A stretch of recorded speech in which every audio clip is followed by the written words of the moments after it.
दोस्तों, ये कहानी है अपने हिस्से का जंगल बचाने की और जंगल के जानवरों का अस्तित्व बचाने की। दोस्तों, बढ़ती आबादी के चलते अब इंसान जंगल की ओर बढ़ रहे हैं, जिस कारण जंगली जानवरों का अस्तित्व खतरे में आ रहा है। जंगल हमेशा से जानवरों का था और जानवरों का ही रहेगा। यही इस कहानी में दर्शाया गया है। एक बड़ा ही खूबसूरत जंगल था जिसका नाम था समर्थ वन। जंगल में खूब सारे जानवर रहा करते थे। सभी जानवरों में दो जानवर काफी मशहूर थे। वे मशहूर थे उनकी गहरी दोस्ती के लिए। एक दिन सवेरे सवेरे भालू और भेड़िया दोनों आपस में कुछ बात कर रहे क्यों थे। भाई, आज बड़े ही निराश दिखाई दे रहे हो, क्या बात है? अब मैं तुम्हें क्या बताऊं भालू भाई, 3 दिन हो गए खाना खाए। मेरा परिवार भी 3 दिन से भूखा ही है। मैं जंगल के जिस इलाके में शिकार करता हूं, अब उस जगह पे इंसानों ने डेरा डाला हुआ है।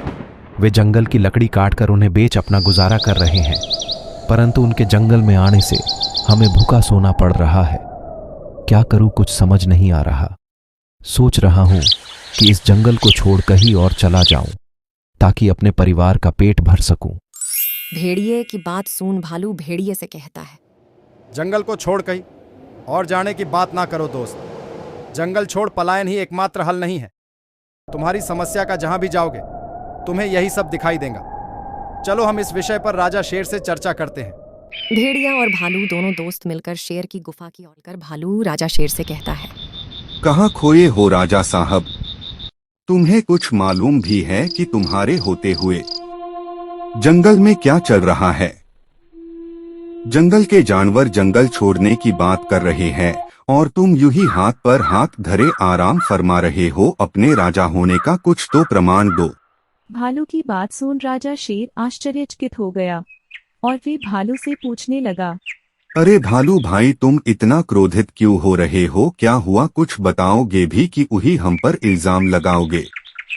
राजा शेर की बात सुन भालू राजा से कहता है, राजा साहब, क्या आपको पता नहीं कि जंगल पर इंसानों ने अपना डेरा डाला हुआ है? हाँ, मुझे पता है। कल ही मुझे खरगोश ने आकर बताया। लेकिन हम क्या कर सकते हैं? इंसानों से लड़ना, उनका सामना करना आसान बात थोड़ी है। राजा साहब, बात को घुमा फिराकर अपने कर्तव्य से यूं मुंह ना फेरो। मैंने सुना है कि इंसान मरने से बहुत डरते हैं। तुम रात को उनकी बस्ती में जाकर उन्हें डरा सा करने से इंसान डरकर जंगल छोड़ भाग जाएंगे। भालू की बात सुन राजा शेर को समस्या का हल दिखाई देता है और जैसे ही रात होती है राजा शेर इंसानों की बस्ती की ओर जाने लगता है। बस्ती पहुंच राजा शेर जोर जोर से दहाड़ता है।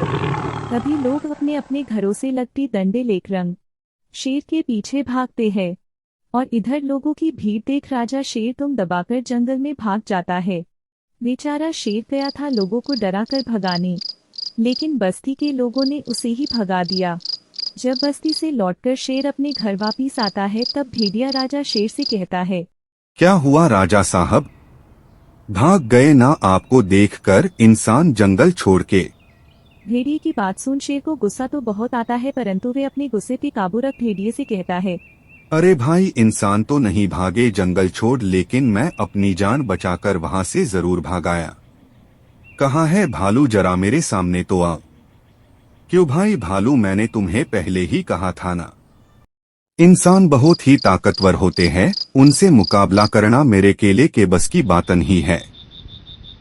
तुम्हारी बात सुन आज मेरी जान जाने वाली थी, अच्छा हुआ मैं वहां से भाग आया। सुनो भालू भाई, कोई दूसरा रास्ता हो तो बताओ, मेरे अकेले के डराने से तो इंसान जंगल छोड़ नहीं जाने वाले। शेर की बात सुन सभी जानवर सोच में पड़ जाते हैं कि करे तो क्या करे। यदि जंगल का राजा ही हार मान ले तो बाकी कोई किस खेत की मूली है।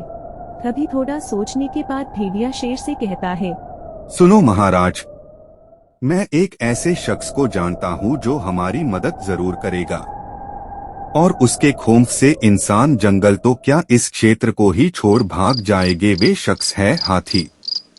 लेकिन हाथी से मदद मांगने कौन जाएगा?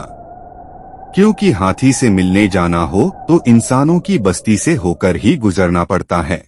भेड़िए की बात सुन सभी जानवरों के दिल में एक उम्मीद जाग उठती है, किंतु एक समस्या आन पड़ती है कि हाथी से मदद मांगने जाए तो कौन जाए। सब सोच में पड़ जाते हैं।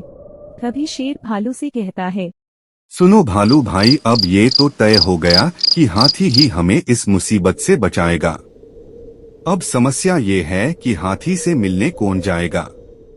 तो मेरा तुम्हें आदेश है भालू भाई कि इस बार हाथी से मिलने इंसान की बस्ती से तुम जाओगे। जरा मैं भी तो देखूं तुम में कितनी हिम्मत है। तुमने मुझे बलि का बकरा बनाया था ना, अब तुम्हारी बारी है।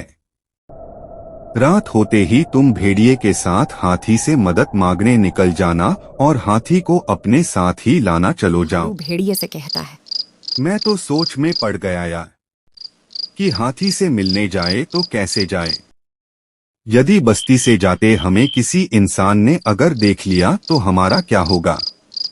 लेकिन महाराज का आदेश है, जाना तो पड़ेगा। रात भी हो गई है, चलो भाई निकलते हैं, जो होगा देखा जाएगा। थोड़ी देर बातचीत होने के बाद भालू और भेड़िया निकल पड़ते हैं हाथी से मिलने। जैसे ही वे दोनों इंसानों की बस्ती से गुजरते हैं, वे डर के मारे तेजी से हाथी के जंगल की ओर चलने लगते हैं। रात बहुत होने के कारण सभी लोग अपने अपने घरों में सोए हुए थे, इस कारण बस्ती से भालू और भेड़िए को जाते किसी ने देखा नहीं होता। इधर भालू और भेड़िया हाथी से मिलकर जंगल में जो कुछ चल रहा होता है उसका विवरण करते हैं। उनकी बातें सुन हाथी को बड़ा दुख होता है। हाथी गुस्से से भालू से कहता है, इतना कुछ हो गया और मुझे किसी ने कुछ बताया भी नहीं। ये जंगल हमारा घर है, ये जंगल हमारी विरासत, इस जंगल पर हमारा ही अधिकार है। इन इंसानों ने पहले पेड़ काटे, जंगल जलाए, न जाने कितने ही मासूम जानवरों का शिकार किया, और अब तो इन्होंने हद ही कर दी। अब वे हमें अपने घर से भगाने पे उतर गए। नहीं, मैं ऐसा हरगिज नहीं होने दूंगा। चलो दोस्तों मेरे साथ, डरो नहीं, तुम्हें तुम्हारे घर से बेदखल कोई नहीं कर सकता। और मैं उस राजा शेर को भी बताऊंगा कि प्रजा की रक्षा कैसे करते हैं। चलो दोस्तों, आओ मेरे साथ। जब हाथी, भालू और भेड़िया तीनों बस्ती पहुंचते हैं तब दिन का समय था। हाथी ने बस्ती पहुंचते ही सारी बस्ती तहस नहस कर दी थी। हाथी को लौटते हुए देख सारे लोग जंगल से गांव की ओर भाग गए और फिर कभी जंगल की ओर वापस नहीं आए। हाथी ने राजा शेर को भी खूब खरी खोटी सुनाई। उस दिन से जंगल में फिर कभी कोई जानवर भूखा नहीं सोया और नहीं कोई जंगल छोड़कर भागा। सब जानवर खुशी खुशी अपना जीवन बिताने लगे। और दोस्तों, इसी के साथ अपनी कहानी का अंत होता है।